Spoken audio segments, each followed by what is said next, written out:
ओम नमो भगवते वासुदेवाय। जय जगन्नाथ। जय जगन्नाथ। कल्पना कीजिए, लाखों श्रद्धालु श्री जगन्नाथ धाम पुरी की ओर बढ़ रहे हैं।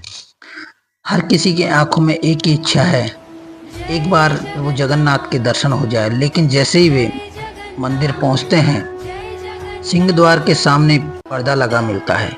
मंदिर के पट बंद मिलते हैं। सेवायत बताते हैं, प्रभु इस समय अनसर लीला में है। यहीं से मन में एक प्रश्न उठता है, क्या भगवान भी बीमार पड़ते हैं? क्या यह केवल एक परंपरा है या इसके पीछे कोई गहरा आध्यात्मिक रहस्य छिपा है? आज की कथा में हम जानेंगे कि स्नान पूर्णिमा के बाद भगवान जगन्नाथ 15 दिनों तक एकांत में क्यों रहते हैं, नेत्र उत्सव का रहस्य क्या है और रथ यात्रा से पहले होने वाली इस दिव्य लीला का वास्तविक संदेश क्या है। ज्येष्ठ मास की पूर्णिमा को श्री जगन्नाथ मंदिर में वर्ष का एक अत्यंत विशेष उत्सव मनाया जाता है, जिसे स्नान पूर्णिमा कहा जाता है।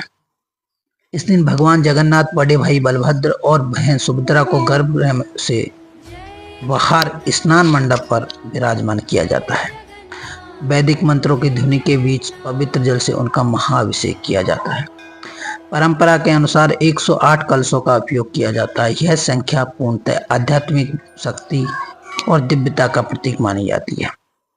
स्नान के बाद भगवान का एक विशेष गजवेश भी किया जाता है, जिसमें उनका स्वरूप भगवान गणेश की याद दिलाता है।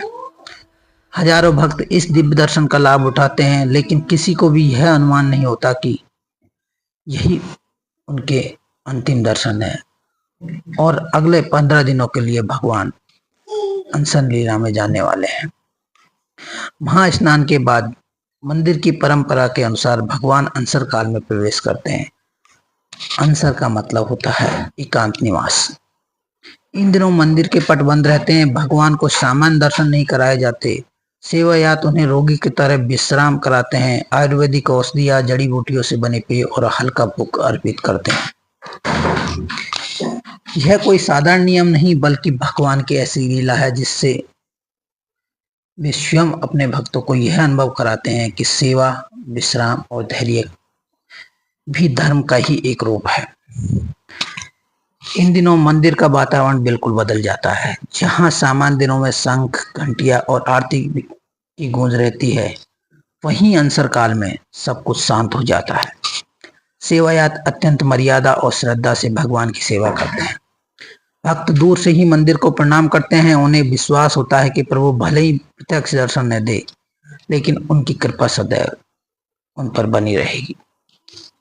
अनसर काल के अंतिम चरणों में आता है नेत्रोत्सव।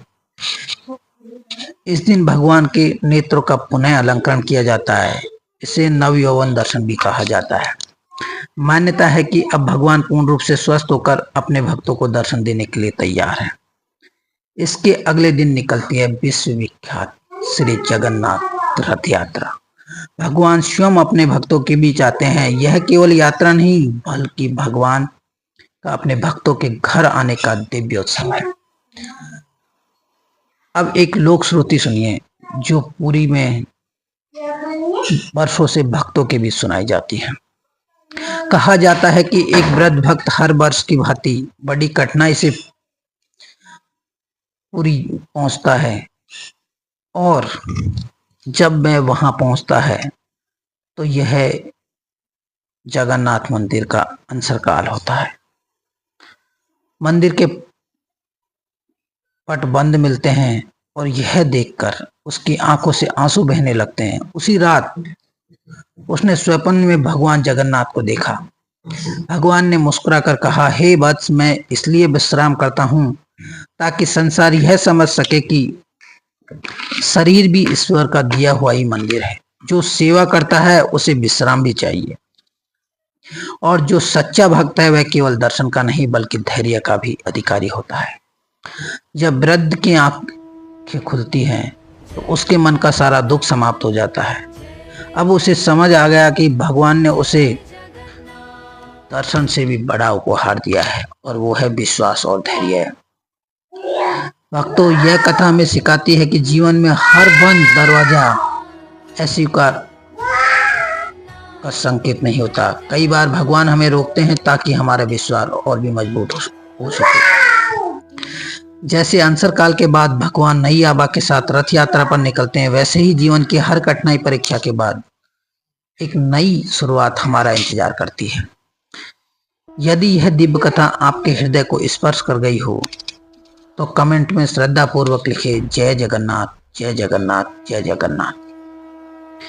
वीडियो को अपने परिवार और मित्रों के साथ शेयर करें और सनातन धर्म की ऐसी ही दुर्लभ पौराणिक कथाओं के लिए हमारे चैनल हरिकथा संगम को सब्सक्राइब करना ना भूलें। जय जगन्नाथ, जय बलभद्र, जय माता सुभद्रा, हरि।